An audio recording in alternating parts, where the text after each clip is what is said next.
J'aime bien faire des voyages sur Google Earth et bon, peu importe la forme de la Terre, mais il y a toujours un truc que je me suis demandé quand on voit l'état de certaines régions qui sont bien ravagées, comme ici bien sûr l'Afrique du Nord, Mauritanie, le Sahara, le Mali, le Niger, la Libye, le Tchad, un peu le Burkina, l'Égypte, le Soudan, et puis ensuite on continue, les régions comme l'Arabie Saoudite, les Émirats Arabes Unis, le Qatar, le Koweït, l'Irak, la Syrie, toutes ces régions, la Jordanie, l'Iran, voilà, toutes ces régions qui ont l'air ravagées, où il n'y a plus de vie. C'est un peu des dead zones. Et puis on continue sur notre lancée. Et là aussi, on voit bien que toute cette zone ici aussi semble un petit peu vide, ravagée. L'Afghanistan, Pakistan, Turkménistan, Ouzbékistan, toutes ces régions-là. Et même aussi en Chine, comme on peut le voir ici, toutes les régions de... Tout ça, ça fait partie de la Chine. Voilà, on voit bien qu'il y a des déserts, tout est ravagé, c'est mort en fait. Et puis si on continue sur la Terre boule, on va aussi voir qu'une grande partie de l'Australie aussi est désertique. C'est un désert rouge, certes, mais toute une partie de l'Australie, si ce n'est ouais, tout le cœur, tout le centre de l'Australie, comme on peut voir ici, c'est du désert. C'est ravagé pour moi, j'appelle ça des dead zones. On a aussi bien sûr l'Amérique de l'Ouest surtout. On voit l'Arizona, le Nouveau-Mexique, l'Utah, le Nevada. Toutes ces régions-là, ce sont des régions désertiques, des no man's land. Il n'y a pas grand-chose qui pousse. Alors c'est peut-être le manque d'eau, bien évidemment. Et puis, on va voir qu'une partie de l'Amérique du Sud aussi, comme le Chili, et d'autres régions du sud-ouest de l'Amérique, sont assez désertiques. Mais malgré quelques points d'eau, bon, on sent bien qu'il s'est passé quelque chose quoi, dans toutes ces régions quand on s'en approche. On dirait des volcans, mais allons savoir. Mais bon, ce sont des régions relativement désertiques. Abîmées, qu'est-ce qui s'est passé? C'est la grande question que je me pose. Et puis, je me suis dit, c'est marrant quand même, si on transpose ça sur une terre plate. Alors bien sûr, vous allez me dire, on ne sait pas, on sait pas. On peut remettre en question la théorie du globe. Oui, bien sûr, il y a des photos de la NASA, dirons-nous. Mais si tout ça était faux, imaginons que la Terre ne soit pas une boule et qu'elle soit plutôt de forme platonique. Ce que j'ai remarqué avec toutes ces zones désertiques, alors il faut imaginer que les proportions sont sûrement mauvaises. De toute façon, les proportions des continents que l'on connaît sont possiblement erronées aussi. Donc, si on se met sur une terre plate et qu'on fait des cercles, on se rend compte que les zones désertiques dont je parle, comme l'Amérique de l'Ouest, si on suit le cercle, on a l'Afrique du Nord, l'Asie, toute cette zone morte qui semble ravagée, qui a été comme brûlée, et il ne reste plus rien, à part peut-être cette partie, mais si les proportions sont mauvaises, et l'étalonnement des continents aussi, on sent quand même qu'il s'est passé quelque chose dans une zone, ce cercle. Pareil avec l'Australie, l'Afrique du Sud, et normalement, si les proportions sont mauvaises, peut-être que sur ce passage-là, ce cercle, on aurait aussi cette fameuse région avec le Chili, l'Amérique du Sud, Sud-Ouest, dans la zone. Donc c'est comme s'il y avait eu un cercle de feu ici et un cercle de feu ici. Ou peut-être pas du feu, mais une forte puissance, plasma, allons savoir, une radiation, quelque chose irradiant qui aurait brûlé toutes ces zones, qui les rend stériles, on va dire.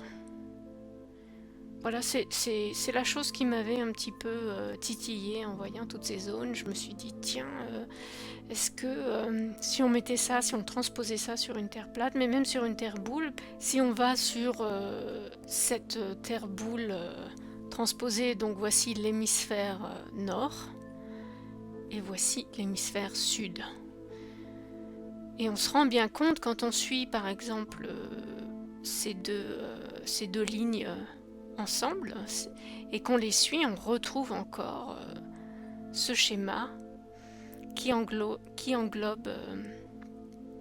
si on les transpose ici, ce sont ces deux-là, ici. Donc on a l'Amérique de l'Ouest, on a l'Afrique du Nord, une partie de l'Afrique, l'Égypte et puis l'Asie. On retrouve ce même cercle, même sur une terre boule. Et pareil pour si on prend ici cette tranche et qu'on la suit, on va retrouver les mêmes zones, donc l'Afrique du Sud, et ensuite on retrouve cette zone de l'Amérique du Sud-Ouest qui est aussi très désertique, et enfin l'Australie. Donc même sur une terre boule, on retrouve cette configuration en fait, comme s'il y avait eu un cercle de quelque chose de puissant qui a vraiment annihilé toute vie, qui a détruit, qui a fait fondre.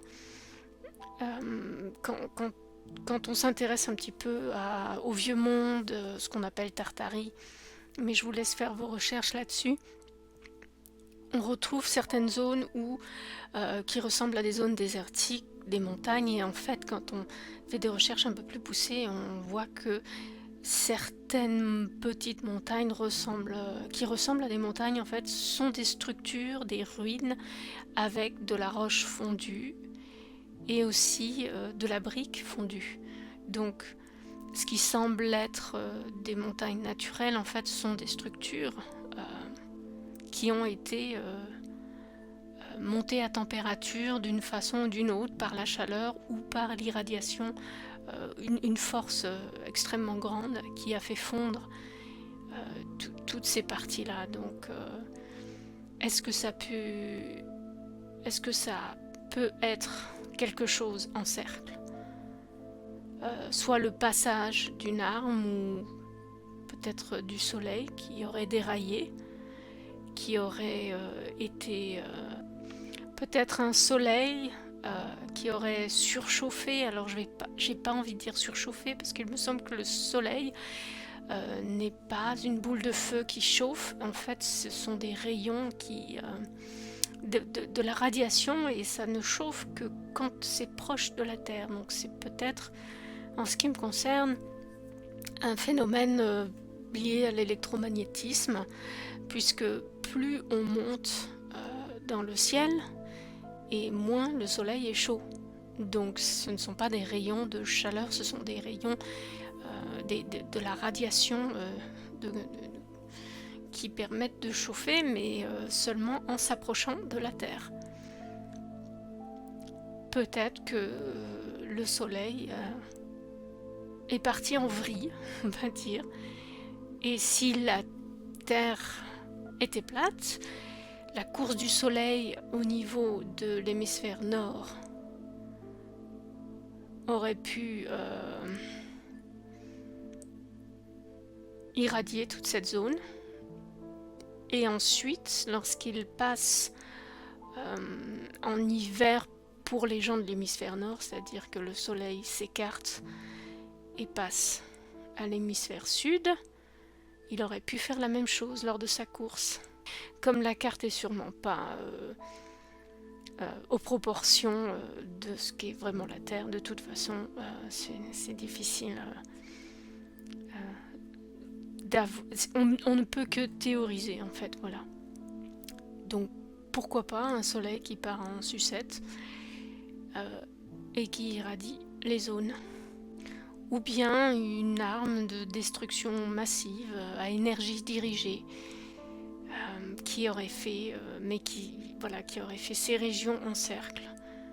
On voit bien qu'elles sont alignées en fait, par rapport à une direction en cercle. Pareil pour ici. Voilà, on sent bien quand même qu'il y a ici quelque chose à creuser. Alors, cela pourrait être lié aussi au champ électromagnétique des planètes. Si on se réfère au livre de Vibes of Cosmos et à la description qu'en fait ce jeune homme qui se fait appeler Divergent, il essaie d'expliquer ce qu'il comprend de ce livre. Planète, champ électromagnétique l'un dans l'autre, Vibes of Cosmos, livre 5, il s'agit de la page 56. Eh bien, nous allons voir d'autres choses. Voilà où nous en sommes. C'est comme le champ terrestre, ce que nous voyons sur la Lune, la carte lunaire. Cependant, la carte de Mars a changé les vibes de Cosmos, en parleront probablement dans le 6e livre, mais il en a aussi parlé dans le 5e livre. Voici donc ce que nous montre la Lune, mais ce n'est pas tout, le champ de Mars, le champ de Jupiter et le champ de Saturne. Et voici le vortex électromagnétique, c'est vrai. Les mouvements multispiralés des champs électromagnétiques dynamiques, des couches, comme vous le voyez, le Soleil, la Lune, Mercure et Vénus sont les couches inférieures. Et puis nous avons Mars, Jupiter et Saturne, des couches de champs en ordre de vitesse de rotation pour un observateur constant sur la Terre, à la surface des continents, dans l'eau. Et puis les étoiles sont là en haut. Les étoiles que vous voyez sont projetées plus haut que le champ de Mars, Jupiter et Saturne, qui, encore une fois, ne sont pas des sphères physiques. Nous comprenons donc les éléments de l'espace. Nous savons qu'il est impossible de dépasser l'orbite terrestre basse, qui est de 80 km, car la température passe de 87 degrés Celsius à 1000 degrés Celsius. C'est pourquoi il n'y a pas de vie ni de possibilité de satellite. Parce que tout fondrait au-dessus de 100 km à cause des températures élevées, du rayonnement de l'électromagnétisme. Il ne peut donc pas y avoir d'objet en métal. Et si nous sommes sur une Terre plate, entourée d'un champ toroïdal électromagnétique, les planètes, d'après cette théorie, seraient en fait non pas des sphères, mais des objets, alors je ne sais pas, en tout cas qui paraissent ronds pour certains, et qui tournent à certains niveaux plus ou moins élevés de notre platosphère, on va dire, et ils ont avec eux un champ électromagnétique.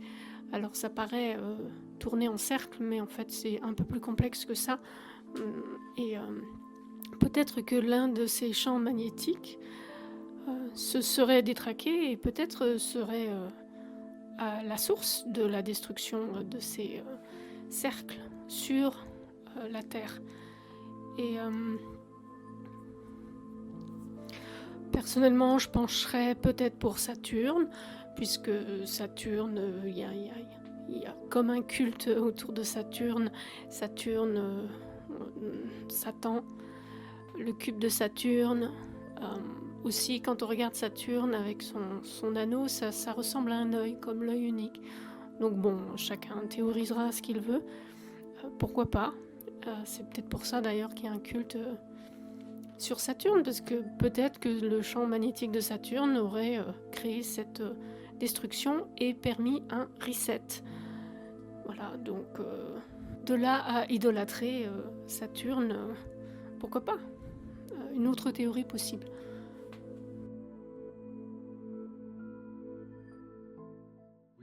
Nous sommes dans la simulation du cube noir. Le pôle nord de Saturne représente un cube à 6 côtés, exactement comme tout ce qui existe dans cette création. La croix de Jésus est un cube déplié. Les diplômés de l'université portent un cube noir sur leur tête. L'étoile de David vient du cube. 6 points, 6 triangles, 6 côtés, ce qui représente 6, 6, 6. À la Mecque, on trouve le cube noir. Le judaïsme a pour symbole l'étoile de Saturne, 6, 6, 6. Ils s'adornent d'un cube noir et honorent leur dieu le jour de Saturne, Saturday. Sega Saturn est un vieux jeu de simulation. Le GameCube Nintendo, le double X de la box, la Xbox Saturn. Saturne est le seigneur des anneaux. Il est la couche ultime du système de l'âme, et non du système solaire. C'est pourquoi la Bible dit « Satan est le dieu de ce monde ». Satan est Saturne. Notre corps est fait de carbone, qui est composé de 6 protons, 6 électrons et 6 neutrons, 6, 6, 6, ce qui est la marque de la bête, la marque de la simulation. Saturne est l'ordinateur, le soleil est l'énergie, la lune est l'intelligence, l'esprit et la terre sont la carte mère. Oui, la Terre est plane. Ceci est la véritable cosmologie. Le symbole de la Terre est le soleil noir. Le terrain, le soleil et la lune. Le yin et le yang sont le soleil et la lune sur un plan terrestre. Tout pointe vers le pôle nord. Un pôle fait d'énergie électromagnétique. Et à l'aplomb du pôle nord se trouve Polaris. Merci de m'avoir suivi dans une théorie peut-être un peu farfelue, mais pourquoi pas, on est ici pour chercher, pour comprendre, pour lever le voile de tous les mensonges et on peut émettre tout un tas de théories, pourquoi pas, et à force de creuser et de proposer des théories, chacun rebondit sur les théories des autres et peut-être trouve plus encore, se rapproche peut-être d'une vérité que j'espère un jour on aura l'occasion de connaître de notre vivant.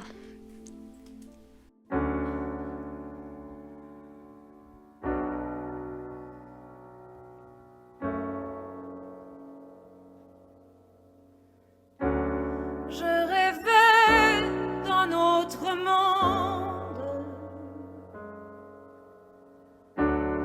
où la terre serait ronde.